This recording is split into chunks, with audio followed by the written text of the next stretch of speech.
Hey guys, tonight we're traveling far north, where the wind tastes faintly of salt and smoke, and the world still feels half wild. You'll wake up not in your soft bed, but inside a Viking longhouse, the kind built from timber, turf, and stubbornness. There's frost on the beams, the smell of wet wool in the air, and the muffled bleat of goats just outside the door. You probably won't survive this, by the way, because even on a normal day, a Viking farmer's routine could flatten the average gym goer before breakfast. So, before you get comfortable, take a moment to like the video and subscribe, but only if you genuinely enjoy what I do here. And as always, I'd love to know, where in the world are you listening from, and what time is it there right now? Now, dim the lights, maybe turn on a fan for that soft background hum, and let's ease into tonight's journey together. It begins before dawn. The longhouse lies half asleep, its thick walls of turf and timber holding in the scent of smoke and hay. You stir on your straw mattress, under a wool blanket that scratches but keeps the cold out just enough. Your breath missed in the dim air. Outside, a rooster shouts once, as if to remind you that you have exactly no right to keep sleeping. You push yourself up, rubbing stiff shoulders. The floor is packed earth, cold, slightly damp, sprinkled with bits of straw that cling to your bare feet. In the hearth, a faint orange glow still smolders from the night's fire. You poke it with a stick, toss in a few splinters of birch, and watch the smoke drift lazily toward the smoke hole above. The warmth comes slowly, almost grudgingly, but it's something. The first sound of the day, besides the rooster's arrogance, is the shuffle of your wife, let's call her Astrid, pulling on her woolen dress and apron. She moves with quiet efficiency, already reaching for the wooden bucket. There's no coffee here, no sleepy scrolling through your phone, no, just 5 more minutes. The animals won't wait. You step outside, wrapped in a fur cloak that smells faintly of goat and smoke. The morning light is still blue, the kind that sits low on the horizon, and makes everything look both holy and miserable. Frost coats the grass, crunching under your boots. The first chore is lighting the outside fire to heat water, because cold water on your hands in this weather would make you swear, if swearing weren't half your vocabulary already. Your farmstead isn't grand. One longhouse, a couple of small sheds, and a fence enclosure where a few sheep and goats mill around, unimpressed by your existence. You hear the deep, steady breathing of the oxen in their stall, massive beasts with dark, patient eyes, the engines of your livelihood. You grab a wooden pitchfork and begin clearing yesterday's dung. It's not glamorous, but it's vital. Viking farmers knew that manure meant fertility, the difference between a hungry winter and a decent harvest. You toss the straw and dung into a growing pile that will rot down and feed the barley field later in the year. The smell? Rich, earthy, undeniably alive. Historians still argue whether Viking farmers considered it disgusting or just another sign that the farm was thriving. By now, Astrid has milked the goats. The warm milk steams in the bucket, smelling faintly of grass and smoke. She sets it on a wooden bench inside, ready to be turned into cheese or stored in the cool pit dug beneath the house. Breakfast will be simple. Flat bread from barley flour, maybe some leftover smoked fish if you're lucky. A bit of honey if the gods like you today. As you eat, you glance around the interior of the longhouse. It's one large room shared with animals during the cold months, divided only by low partitions. Smoke lingers just below the rafters. Soot paints everything in shades of gray. The benches double as beds, covered in furs and woven blankets. There's a faint sweetness in the air from dried herbs hanging from the beams, thyme, angelica, and wild mint, used both for cooking and medicine. Your neighbors' farmsteads lie scattered across the valley, each one a small island of self-sufficiency. Communication happened along muddy paths, or during gatherings at the local thing, an assembly where disputes are settled and gossip travels faster than ravens. But for now, your world is this: the field, the animals, the sky. As the sun rises higher, you lead the oxen out to field. Their breath puffs like smoke dragons as they lumber along, slow but steady. You hitch them to a crude wooden plow, more like a sharpened log than the sleek machines of later centuries, and begin cutting shallow furrows through the frost-stiffened soil. It's heavy work. Your hands raw on the handles, your boots sinking into the mud. But there's a strange peace in the rhythm of it. Step, press, heave, turn. The earth responds, grudgingly giving way. A raven calls from a fence post. An omen, perhaps, though whether it's good or bad depends on your mood. You mutter a short prayer to Thor for strength, or maybe to Freyr for a good harvest. It's hard to tell whether you're being religious or just hedging your bets. By mid-morning, your younger son, barely 10 winters old, comes running with a wooden cup of water from the well. His hair sticks out at every angle, and he's already smeared with mud. You grin to spite yourself. Childhood in the Viking age isn't gentle. By his age, he already knows how to herd goats, carve simple tools, and dodge the occasional flying chicken. You rest for a moment, leaning on the plow, feeling the slow ache in your back settle in like an old friend. The air smells of damp soil and wood smoke drifting from the longhouse chimney. You take a sip of water, lukewarm but refreshing, and look across the field. It's not much, maybe enough to feed the family if the harvest is kind. But every furrow means food, trade, survival. And here's a fun fact to chew on while you wipe the sweat from your brow. Not every Viking dreamed of raiding. Most, in fact, never left their farms. The majority of Norse people were like you, farmers, herders, craftspeople, who measure their wealth not in gold but in grain, livestock, and reputation. The whole bloodthirsty warrior image? That's like assuming everyone in your town owns a yacht just because one guy does. As the morning wears on, Astrid tends to the vegetable patch near the house. Onions, cabbages, beans. She hums softly, maybe an old song about gods or lost sailors. The rhythm of daily life hums along with her, simple but demanding. There's always something. Feeding animals, chopping wood, patching roofs, brewing ale, or spinning wool. Even rest is a task. Around midday, you pause for a meal. Astrid serves a thick stew of barley and dried fish, flavored with herbs and just enough salt to make it interesting. You eat from wooden bowls, sipping slowly, the steam curling into the smoky air. There's laughter somewhere, your children arguing about whose turn it is to fetch water. It's a good sound, grounding you in this small world of survival and routine. After lunch, it's time for maintenance.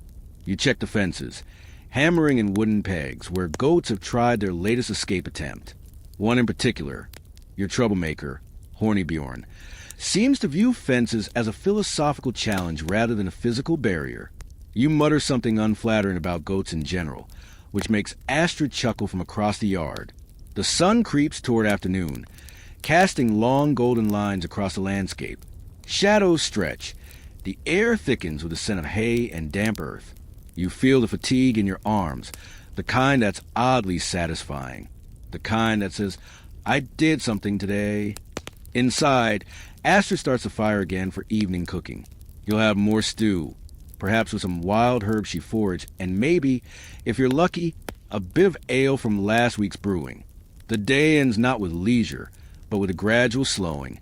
Animals fed, tools put away, hands washed in cold water that turns your knuckles pink. Before bed, you step outside one last time. The world is dark now, silent except for the low wind sweeping over the fjord. Stars shimmer faintly above the black line of hills, and somewhere far off, you think you hear a wolf howl. You're not afraid. Not really. The night belongs to them as much as it does to you. You take a deep breath, filling your lungs with the scent of wood smoke, frost, and livestock. Then you step back inside the longhouse, pull the fur blanket up to your chin, and close your eyes. Tomorrow will be the same, and somehow that's comforting. Morning frost eventually gives way to the slow, damp thaw of spring.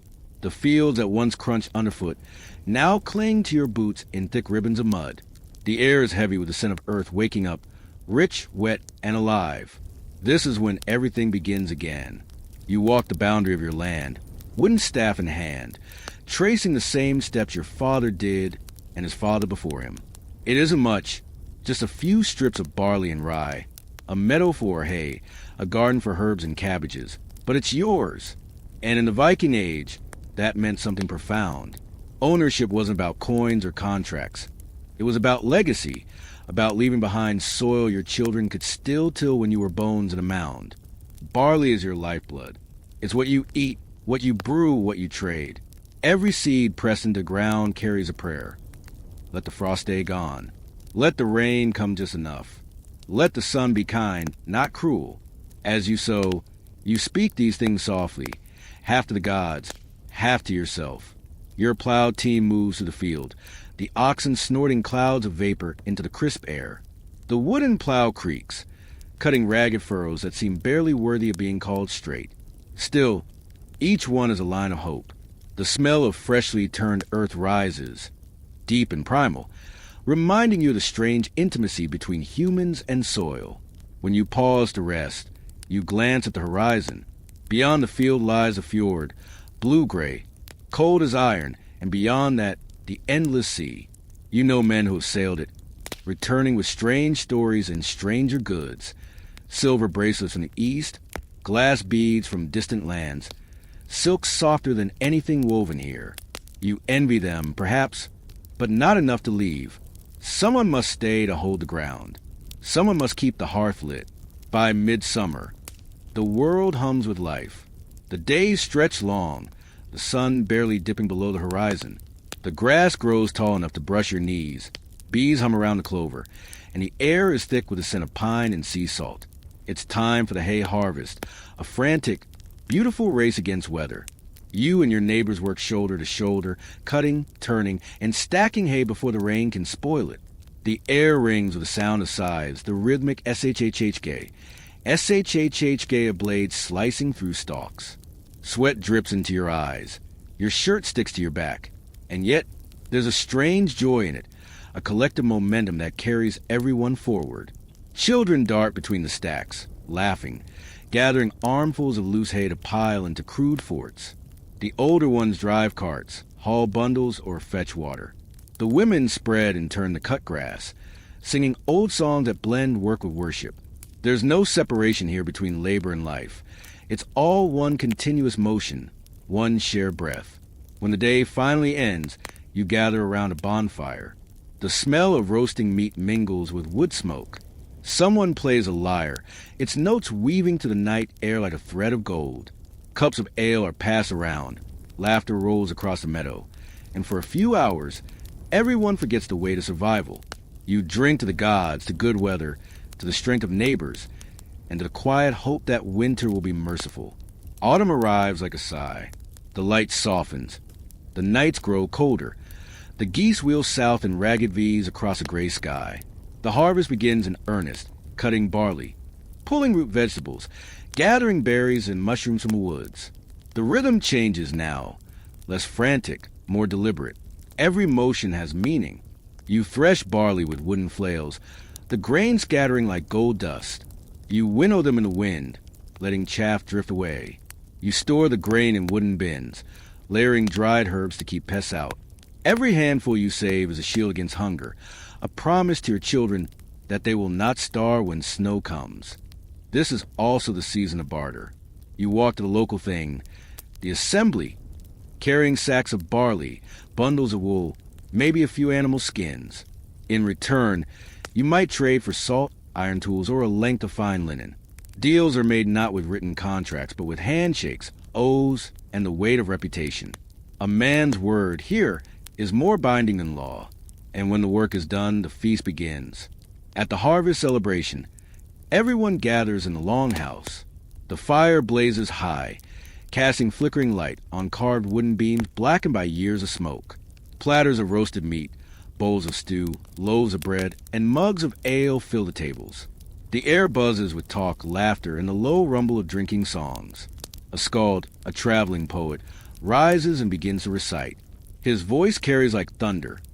Tales of gods and heroes, of Odin's wisdom and Thor's battles, of voyages that skirt the edge of the world.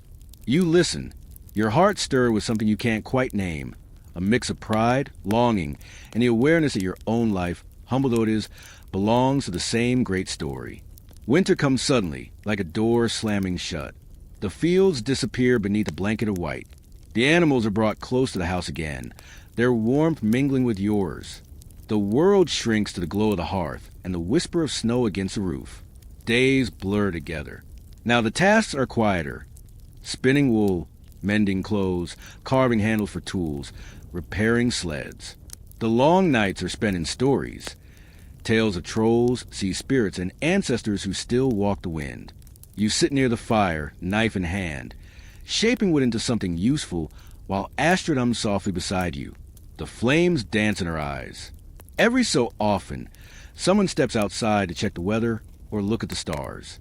The silence is so deep you can hear your own breath. The moonlight glitters on the snow like ground glass, and the air feels clean enough to drink.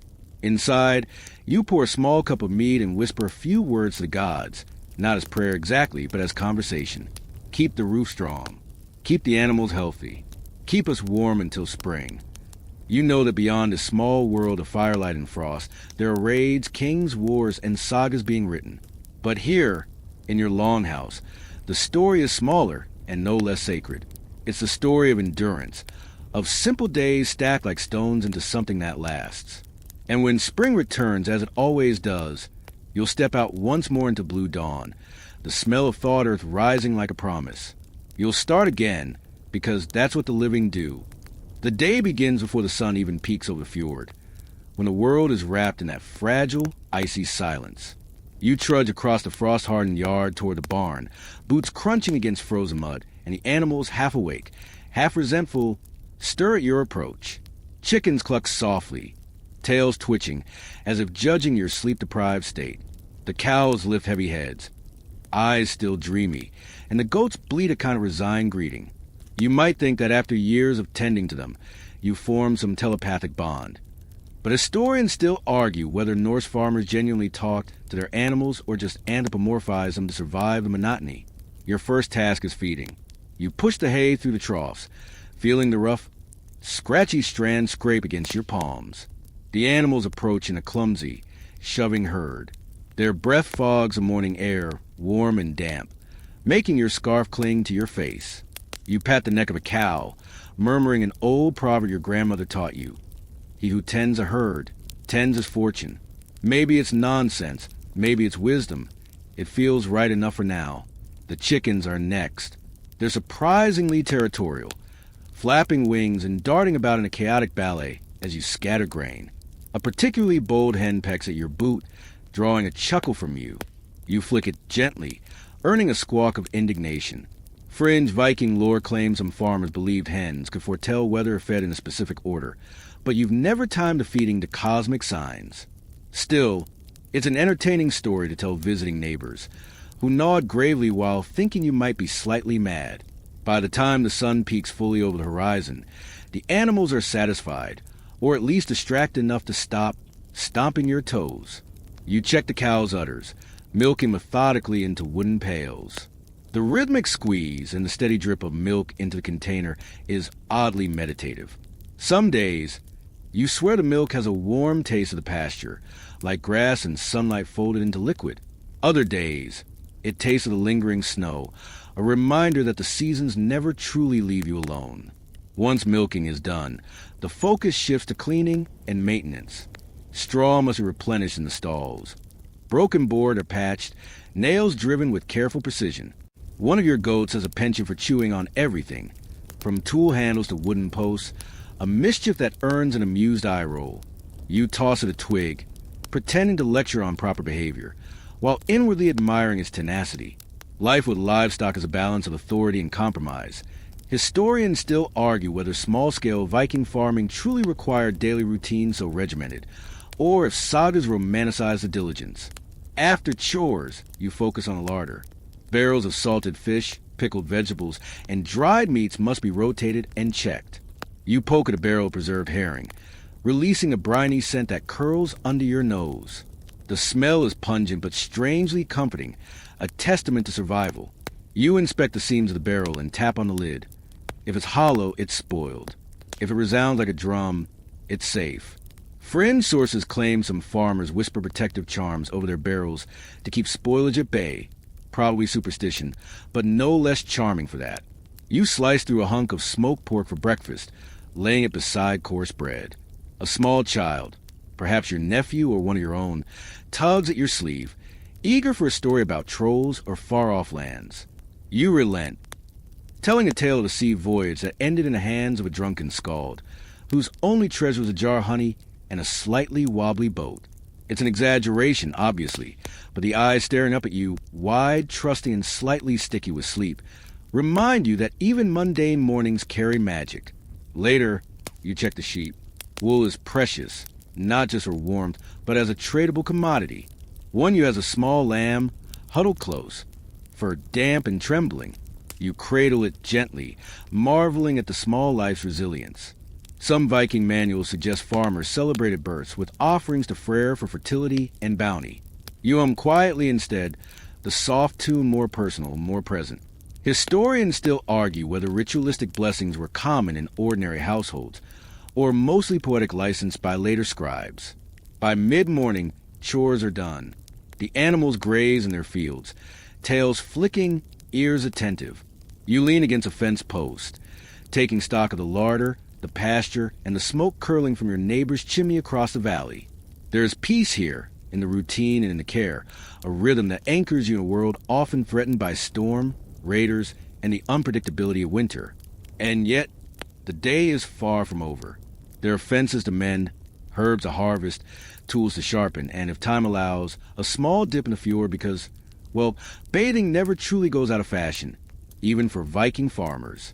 It's a simple life, messy and smelly, punctuated by quiet triumphs and small frustrations. But it's your life, and the animals, the earth, and the tools respond to the constancy of your hands. A conversation conducted without words, but with enduring understanding. Evening creeps in and the light softens, reflecting gold and lavender across the fields. You herd the animals back to their stalls, locking the cows in with a sturdy wooden bar, letting the chickens roost in their coop, and tucking the goats into their pen. The rhythm of the day has been repeated countless times over generations, each motion layered with a history of survival and the comfort of continuity. Finally, you enter the longhouse, smell of earth and animal clinging to your clothes. You drop onto a bench, drink warm milk from the pail, and let yourself savor the quiet, feeling a profound satisfaction. The Viking farmer's life may seem mundane from a distance, but you know differently. It is a world rich in tactile detail, in small rituals, and in the gentle assurance that you provided, sustained, and endured another day.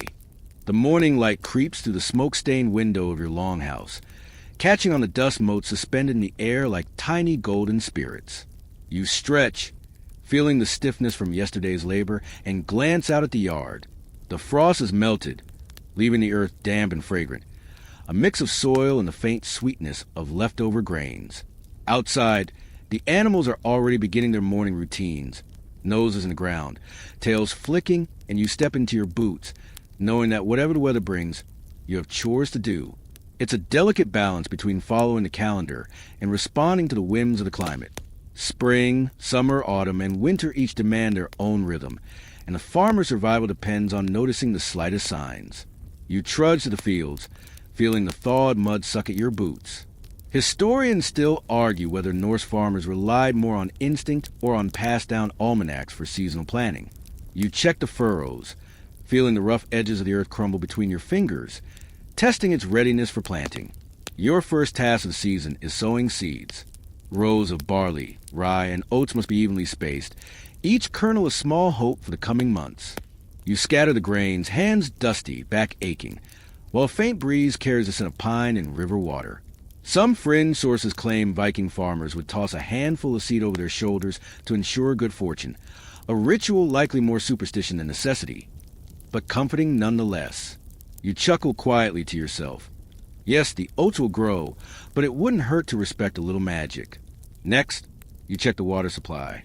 The rain barrel is half full, the river nearby bubbling over rocks with cheerful but insistent noise. You consider diverting a small stream to ensure irrigation, calculating distances and flow with surprisingly precise intuition. The sheep and goats wander near the stream's edge, nibbling at tender shoots, their fleece damp from the morning mist. Occasionally, one will slip and land in the shallow water, giving you a laugh that echoes softly across the field. These small mishaps are the punctuation of farm life, moments that make history less a series of battles and conquests, and more a tapestry of lived experience. By mid-morning, the sun climbs higher, warming your back as you repair the fence that had suffered from last night's windstorm. The posts creak in the gentle sway, and you drive nails with a steady hand, humming an old tune your mother sang about wolves and wandering traders. You pause now and then, wiping sweat from your brow, appreciating the subtle warmth on your skin. Fringe accounts suggest some Viking farmers would whisper protective words to their fences, claiming it would prevent livestock from wandering or predators from approaching. Practical or poetic, you leave it to the imagination. The weather shifts quickly, as it always does. Clouds gather, promising rain, and you check your tools, securing them under the shed's eaves. You glance skyward, noticing the nuanced shades of gray and violet, the wind whispering to the nearby pines. You wonder whether your ancestors paid more attention to these signs than the written records. Historians still argue whether intuitive meteorology or experience was a dominant method. The cows shift uneasily, sensing the approaching damp, and you herd them closer to shelter, speaking softly to calm them. Later, you focus on the orchard. Apple trees sway slightly in the breeze, buds beginning to form after the long winter. You prune dead branches, careful to maintain balance and health. The leaves rustle against your arms, a soft, green applause for your effort. Some fringe Viking beliefs suggested that certain days or moon phases were luckier for pruning, though practical horticulture probably mattered more than superstition. You hum to yourself, letting the repetitive motion soothe both mind and muscles, feeling the day slip into a meditative rhythm. By afternoon, you turn attention to haymaking, raking the fields with a wooden tool worn smooth from decades of use. The smell of freshly cut grass mingles with the earthy scent of soil and dung, forming a unique perfume that would be lost on anyone unfamiliar with farm life. A neighbor's child waves from across the field, and you wave back, sharing a quiet camaraderie born from shared toil and community. Seasonal chores are never solitary. They are a choreography of effort, skill, and quiet communication. As the sun tilts lower, casting long amber shadows, you tend to the smaller, yet equally demanding tasks: repairing thatched roofs, checking nets for fishing, and ensuring stored grains remain safe from vermin. Each activity is deliberate, measured, and conducted with a gentle mindfulness that seems to slow time. The day's work, though tiring, carries profound satisfaction. The sense that you are not merely maintaining a farm, but participating in a tradition, a lineage of farmers who have shaped the land with hands, patience, and knowledge. The late afternoon brings a soft, reflective lull. You stand at the edge of the field, watching birds wheel above, their calls sharp yet soothing. The light fades into a muted palette of golds and browns, the air cool against your skin. You breathe in deeply, aware of the work behind you and the routines yet to come. There is comfort in the predictability, yet a thrill in the subtle variations each day brings. A fallen branch, a surprised lamb, a windstorm that tests your fences. Evening creeps in, and you start closing the day with final rounds of watering, feeding, and securing the animals. The rhythm of work and rest, task and observation, forms a soft pulse that carries you into nightfall. The mundane tasks of sowing, pruning, and herding are infused with quiet dignity, an intimate connection with the cycles of the earth and the weather, a life paced not by urgency, but by careful attention and gentle persistence. You pause by the stream one last time, letting the cool water run through your fingers, and marvel at how even the simplest actions, planting a seed, mending a fence, anchor you in a world simultaneously predictable and wondrous. The scent of roasting barley and smoked fish drifts on the hearth as you step back inside the longhouse, wiping the mud from your boots and feeling the satisfying ache of labor in your shoulders. You settle onto the wooden bench near the table, noticing the simple spread: a coarse loaf of rye, a small slab of salted herring, some fresh herbs picked earlier in the morning. The longhouse is alive with the quiet bustle of daily life. Chickens scratching near the doorway, your dog curling at your feet, and the low hum of the fire settling into embers. Meals are both sustenance and rhythm, grounding you in the cycles of work, rest, and seasonal change. You grab a piece of rye, breaking it slowly, enjoying the rough texture and earthy taste. Viking farmers, contrary to dramatic portrayals of endless feasting, often had simple diets dominated by grains, legumes, and whatever livestock could provide. Meat was reserved for special occasions or small portions, a delicacy rather than a daily indulgence. Historians still argue whether the famous Viking feasts were as grand as the saga suggests, or if those were more symbolic celebrations amplified in oral storytelling.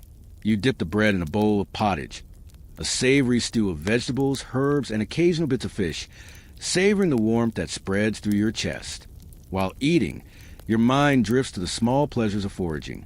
Berries and nuts are tucked into small pouches throughout the day, collected during walks to the river or along the forest edge.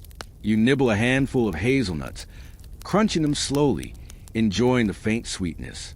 Fringe sources suggest that some Viking farmers believed berries had protective spirits and whispered softly to the bushes as they harvested, a gentle ritual that turned necessity into something almost spiritual. You smile at the idea, practical and poetic intertwined. Afternoon often brings a modest feast if visitors arrive, perhaps a neighboring farmer or distant kin. You set out the modest array of preserved foods, dried fish, soft cheese, and crisp flatbread, arranging them on the rough-hewn table, so that everything is within reach. You chat in low tones, voices carrying over the fire's crackle, exchanging news of crops, animal health, and the occasional odd tale from distant markets. These meals, communal yet relaxed, are more than nourishment. They are quiet reinforcement of community ties, a subtle celebration of interdependence. You pause to sip a small bowl of weak ale, brewed from barley that was harvested and malted weeks before. Brewing was a critical skill for Viking farmers, providing a drinkable, slightly intoxicating alternative to often contaminated water. You enjoy the mild bitterness, a taste that feels like home. Some fringe historians speculate that subtle herbal infusions were added to these allies for flavor or medicinal purposes, juniper, yarrow, or even the occasional flower petal. But the evidence remains speculative. You chuckle softly, imagining yourself as both chef and pharmacist, tending to health with herbs and brew alike. Later, you take a short walk to the edge of the forest, carrying a wicker basket for foraging. The air is fragrant with pine, damp earth, and the faint sweetness of wildflowers. You pluck wild onions, mushrooms, and a few medicinal herbs, the tactile pleasure of handling the plants grounding you further in the day's rhythm. Historians still argue whether Viking foraging was guided more by local knowledge or seasonal instinct, though clearly both played a role. You marvel at the abundance hidden in plain sight and the quiet joy of gathering ingredients that will flavor tomorrow's meals.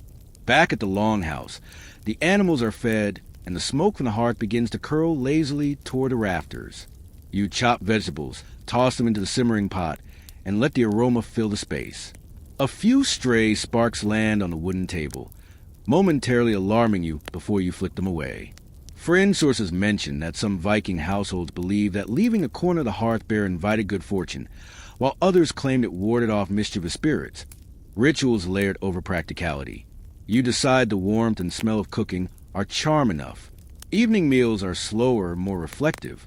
You sit on the bench, sharing the food with your family, speaking softly about the day, the upcoming planting, or simply observing the flickering light play across faces and wooden beams.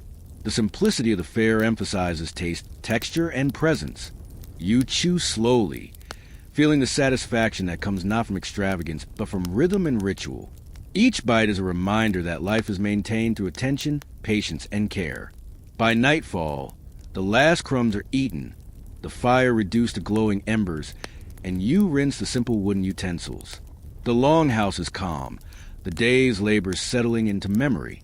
You step outside briefly to inhale the cool night air, stars above and the faint silhouette of livestock near the pen. There's a satisfaction in this quiet, a meditation on the mundane yet essential tasks that sustain life.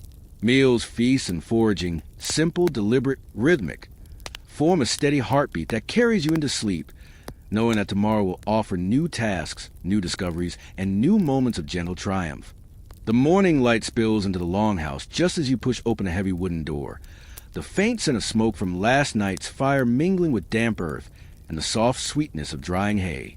Today, as most days, you turn your attention to crafts and minor repairs, the quiet, hands-on labor that keeps the farm functional and, in subtle ways, defines your rhythm as a Viking farmer. You grab your leather apron, pull on sturdy boots, and make your way toward the workbench where tools are neatly laid out, hammer, chisel, awl, and scraps of wood, and metal waiting to be reshaped into something useful again.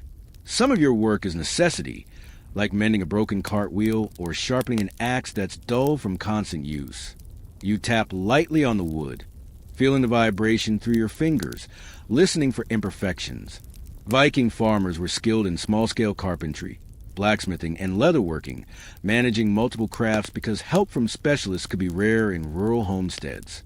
Historians still argue whether these skills were widely shared across social strata or concentrated among a few particularly adept families, but you take pride in the knowledge that your hands can create, repair, and maintain everything the household requires. Leatherworking is particularly satisfying today. You sit cross-legged on a woven mat, smoothing and stitching a patch into a worn boot. The material is thick, faintly fragrant from tanning, and your fingers work with practiced patience. Fringe accounts suggest some Viking farmers decorated functional items with small, symbolic carvings, runic letters, waves, or simple geometric shapes, as if infusing ordinary objects with tiny charms.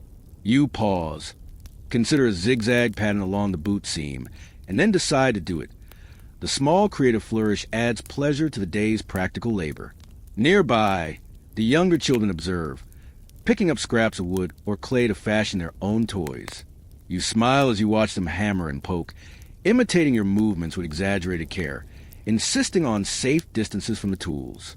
Crafts are also lessons in patience, technique, and the satisfaction of self-reliance. You guide a child's hand as they drive a small nail into a board, noticing the concentration etched into their face. They giggle as the nail bends awkwardly, and you can't help but laugh quietly with them, mindful of the gentle rhythm and the importance of teaching through doing. Metalwork demands a different approach. You strike lightly at the edges of a small iron hook, reshaping it so that it will hang properly in the storage area. Sparks fly, tiny bursts of light reflecting off the sunlit workbench. Viking farmers were versatile. Blacksmithing wasn't just for weapons. Hooks, nails, hinges, and kitchen utensils all required attention, and producing or repairing these items saved considerable time and resources. Fringe reports even suggest that some families added mystical inscriptions to key tools of protection or luck, though historians still debate whether this was widespread or largely symbolic. You find yourself carving a tiny, almost imperceptible rune into the hook's handle, smiling at the ritualistic charm of the act. Mid-morning brings a break, and you step outside to stretch, noticing the animals grazing quietly, the soft hum of distant birds and the faint wind in the trees. Crafts and repairs are largely solitary tasks, yet they are entwined with observation. Checking fences, noticing worn ropes, or seeing the first buds on a tree branch that may become tomorrow's timber. You inhale the earthy air, feeling grounded in both purpose and place. Later, you tackle minor household repairs, reinforcing a rickety bench, replacing a broken peg in the door, or patching a small leak in the roof. Each action requires attention, but also patience, as the materials are modest and the tools simple. You pause occasionally to sip a thin ale or wipe your brow, appreciating the satisfying creak of a repaired floorboard or the gentle alignment of a newly fitted door. Historians still argue whether daily maintenance of Viking homes was as organized as some sagas suggest or more improvisational, guided by immediate need and intuition. Either way, you find joy in small victories, a hinge aligned, a handle repaired, a sense of order restored. By late afternoon, the crafts and repairs are mostly complete. You lean back, listening to the soft rustle of wind through straw and wood, the distant cluck of chickens, and the faint calls of neighbors across the fields. Crafts are not glamorous, nor are they immortalized in epic tales, yet they are the quiet backbone of daily life. Fringe accounts suggest some farmers treated their tools as almost sentient companions, talking to the axe or the chisel during work, acknowledging their role in sustaining life. You chuckle softly, thinking that maybe the tools do listen, at least enough to make your work go smoother. As the sun tilts lower, you gather your tools, wipe them down carefully, and store them for tomorrow. Crafts, trades, and simple repairs may seem mundane, but they are essential, connecting you to both the land and your household. You step outside to watch the sun dip behind the hills, knowing that the day's quiet productivity has kept the farm alive, functional, and ready for whatever tomorrow may bring. The day drifts toward evening, and the first soft shadows stretch across the farm as you make your way back to the hearth. The smell of simmering stew greets you, a simple blend of root vegetables, barley, and salted meat, perhaps a touch of dried herbs if fortune favors you. You settle into rhythm of preparing the evening meal, aware that food is not just sustenance, but a marker of daily structure, a comforting punctuation in the otherwise repetitive cadence of farming life. Viking farmers' diets were surprisingly diverse for the era, including grains, dairy, fish, and occasionally fowl or pork, though historians still argue whether meat consumption was seasonal or year-round. Either way, you take satisfaction in chopping, stirring, and tasting, letting the mundane tasks lull you into a gentle, almost meditative state. The children hover nearby, quietly curious about your techniques. You hand them a small piece of dried bread to gnaw on as you season the stew, making a mental note of how patience is woven into every domestic ritual. Fringe accounts suggest that some families incorporated subtle playful elements into meal prep, like hiding tiny charms or tokens in bread dough for fun, a quiet whimsy passed down generations. You chuckle, imagining a tiny rune or a carved animal tucked into a loaf, just for the sake of amusement, and the notion softens your shoulders, easing the tension of the long day. Evening chores follow naturally. You make the round of the animals, checking that no sheep or goats have wandered into the vegetable patch, that the chickens are safely tucked in their coop, and that the cows have clean water. The rhythmic sound of hooves and the occasional bleat create a kind of pastoral symphony that seems almost designed to calm the mind. Historians still argue whether Viking farmers followed strict routines or adapted chore sequences based on season and whim, but you find that a steady pattern suits you, both for efficiency and for peace of mind. Preparing food for the livestock is another quiet ritual. You scoop grain into troughs, noting the soft clatter as seeds fall. The cows nudge your shoulder affectionately, the chickens peck busily, and the goats rub against your knees, all unaware of the complexities of human thought. You pat the animals in turn, appreciating the comfort they provide, companionship that is silent but profoundly grounding. Fringe reports mention that some farmers whispered low, soothing words to livestock as a form of bonding or luck, an almost magical routine that reassures both the animals and the caretaker. You find yourself humoring the idea, murmuring a gentle greeting, as if the cows understand perfectly, even if their eyes are polite and uncomprehending. As dusk settles, you return to the hearth. The stew is ready, and you serve it in simple wooden bowls, passing them to the children and yourself. There's a calm dignity in eating together, a shared warmth that counters the exhaustion of the day. Meals are punctuated by quiet conversation. Plans for tomorrow, small observations about the fields, perhaps a story or two passed down from grandparents. Scholars still debate the extent to which Viking meals were ritualized versus pragmatic, but here in your longhouse, the act of eating is both nourishment and gentle ceremony. The children finish first and wander off to bed, leaving you with a cup of thin ale or warm milk. You wash the dishes slowly, methodically, enjoying the tactile sensation of water and wood. Then come the final chores, tidying the hearth, closing shutters, checking locks, and sweeping stray straw from floor. Each gesture is small, almost meditative, but it creates a sense of completion, a quiet closure to the day. Fringe accounts suggest some farmers recited a brief blessing or acknowledgement to the land and household as they finished chores, a private ritual of thanks or protection. You murmur a soft, almost imperceptible expression of gratitude, more for yourself than anyone else, savoring the calm. By the time the sun dips entirely below the horizon, the longhouse is quiet except for the soft crackle of embers and the occasional sigh of wind through the roof. You settle near the fire, stretching your arms and legs, feeling the day's fatigue settle into gentle aches rather than pain. Evening chores are complete, meals have been shared, and the farm feels cared for, orderly, and safe. This is the unglamorous backbone of life. Repetitive, grounding, and quietly rewarding. You lean back, letting your gaze linger on the flickering flames, appreciating the small, ordinary victories of the day. The final shadows lengthen and settle as night drapes the farm in deep indigo. You trudge toward your bed, a simple wooden frame lined with straw, and a wool blanket that has softened over many years of use. Hey guys, tonight we follow the hum of the fields, the clatter of chores, and the quiet satisfaction of meals, but now it's time to truly rest. You probably won't survive a week of this pace in the Viking Age without appreciating the sheer necessity of sleep, which, by the way, historians still argue was broken into multiple naps rather than one long stretch, depending on season and workload. So, before you get comfortable, take a moment to like the video and subscribe, but only if you genuinely enjoy what I do here. And if you're cozy, maybe post your location and local time. I love seeing where you're tuning in from. Now, dim the lights. Maybe turn on a fan for that soft background hum, and let's ease into tonight's journey together. You lay back on your straw mattress, feeling the residual warmth of the fire against your skin, the comforting weight of the blanket pressing down gently. The longhouse is quiet. The children's rhythmic breathing provides a soft counterpoint to the occasional distant bleat of a goat or the flap of a nocturnal bird outside. Night in the Viking Age is punctuated by such soft sounds, a far cry from modern alarm clocks and screens. Fringe accounts even suggest some farmers kept small jars of fermented barley or mead nearby for a gentle sip before sleep, a private comfort ritual. You imagine yourself reaching for such a jar, savoring a slow, calming taste, and chuckle at the notion, feeling oddly connected to the lives of ancestors centuries past. Your mind drifts through the day's events.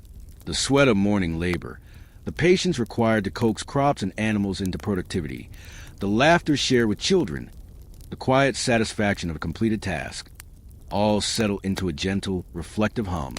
Historians still argue whether Viking farmers truly experienced a sense of leisure, or if moments like these were merely pauses between labors, but you can feel the hum of contentment anyway. You run through small victories. A coop swept clean, a goat coaxed back from the fence, the bread turned just right. These small successes, mundane as they are, feel monumental in the quiet of night. Outside, the wind rustles the edges of the longhouse roof. The smell of hay mingles with the earthy scent of the soil, and the faint smoke from the hearth drifts lazily into the night. You trace your finger along the blanket, feeling its rough texture, letting tactile sensation anchor you to the present. In fringe folklore, some farmers whispered blessings to the wind or the earth before sleep, a ritual of protection or gratitude that, while not universal, offered psychological comfort. You murmur a soft acknowledgement, a nod to the day, to the land, and to the creatures who shared it with you. Sleep does not rush. Instead, it drifts in gradually, carried by the repetition of breathing, the soft cadence of memory, and the gentle hum of domestic life winding down. You reflect on the repetitive, grounding, and oddly meditative nature of the Viking farmer's existence. Each day a cycle of effort and care, each night a pause to honor that labor. Even the smallest details, the positioning of tools, the sweep of the floor, the stir of stew, become threads weaving a sense of order and satisfaction. Historians still debate how much storytelling or oral tradition filled these quiet hours, but you imagine gentle tales, whispers of gods and ancestors, trickling into sleep like a lullaby. You close your eyes, letting the rhythm of breath and the memory of day-to-day routines guide you toward unconsciousness. The longhouse feels secure, the animals settled, the hearth cooling. All is calm, yet alive with quiet echoes of the day. You feel rooted, grounded, and oddly powerful in your ordinary achievements. Fringe lore might suggest the restless spirits of ancestors lingered near well-kept farms, nodding approval. But you don't mind. Your heart already feels the presence of continuity, of life carried carefully through each laborious and loving day. Sleep finally takes you fully, carrying the weight of labor and satisfaction into gentle dreams. The Viking farmer's world, so ordinary, so deliberate, becomes a cradle for rest, proving that even the most mundane life is rich in quiet poetry and meditative rhythm. And in this shared human experience, you sense a soothing universality. The hum of labor, the comfort of routine, and the solace of a day well lived. The night stretches lazily beyond the longhouse, and you feel yourself sinking deeper into the comfort of stillness. Every muscle unwinds, every thought slows, and the day's busyness, the endless tending of fields, the coaxing of animals, the careful planning of meals, melts into the soft hum of memory. You can picture the straw under your body, rough yet familiar, molding itself around you like a quiet embrace. Outside, the wind brushes gently over the roof and the trees, carrying scents of earth and smoke, subtle reminders of life continuing even as you rest.